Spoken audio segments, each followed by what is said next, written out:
আলাইকুম অ্যান্ড্রোটেকের আরও একটি এপিসোডে আপনাদেরকে জানাই আন্তরিক শুভেচ্ছা ও অভিনন্দন।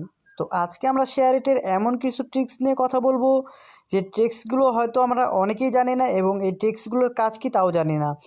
তো ট্রিক্সগুলো জানানোর আগে একটা কথা বলি, যদি আমার চ্যানেলটিতে আপনারা নতুন হয়ে থাকেন তাহলে অবশ্যই সাবস্ক্রাইব করে দিবেন এবং পাশে আসা বেল আইকনটিতে ক্লিক করে দিবেন। এর ফলে হবে এটা কি, যখনই আমি এরকম আরও নতুন নতুন ট্রিক্সের ভিডিও আপলোড করব সেই সকল ভিডিওর নোটিফিকেশন আপনাদের হোম পেজে চলে যাবে, ওখান থেকে সিম্পলি আপনারা দেখে নিতে পারবেন। তো চলুন শেয়ারইটে চলে যাই। শেয়ারইটে যাওয়ার পরে এখান থেকে যে ট্রিক্সটির কথা বলছিলাম আজকে, আপনারা যখনই আমাদের ফোনে শেয়ারইট ইউজ করি তখন সিম্পলি কিন্তু আমাদের ফোন মেমোরিতে শেয়ারইটের যে কোনো কিছু ট্রান্সফার করতে হলে আমাদের ফোন মেমোরিতে যায়। তো আমাদের ফোন মেমোরিতে না যেয়ে আমাদের মেমোরিতে কীভাবে নিয়ে আসবো, অতএব ফোন মেমোরি থেকে মেমোরিতে কীভাবে আমাদের শেয়ারইটের অপশনটি নিয়ে আসবো। তো তার জন্য এখানে ক্লিক করতে হবে। সবার উপরে বাম দিকে দেখেন একটা থ্রি ডট আছে, তো থ্রি ডটে ক্লিক করব। ক্লিক করার পরে এখানে দেখতে পাবেন সেটিংস। তো সেটিংসে ক্লিক করার পরে এখানে দেখবেন স্টোরেজ লোকেশন।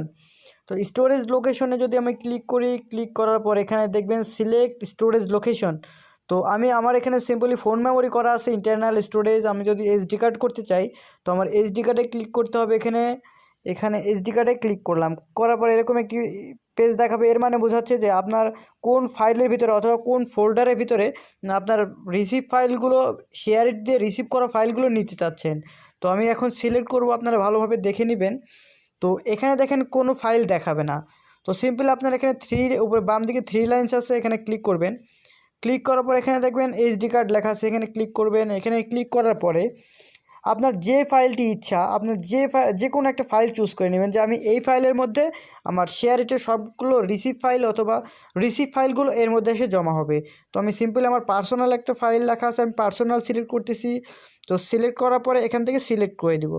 করে দেওয়ার পরে দেখেন আমার সানডিস্ক এইচডি কার্ডে চলে এসেছে। এইচডি কার্ডে চলে আসার পর আমি জাস্ট এখান থেকে ওকে করব।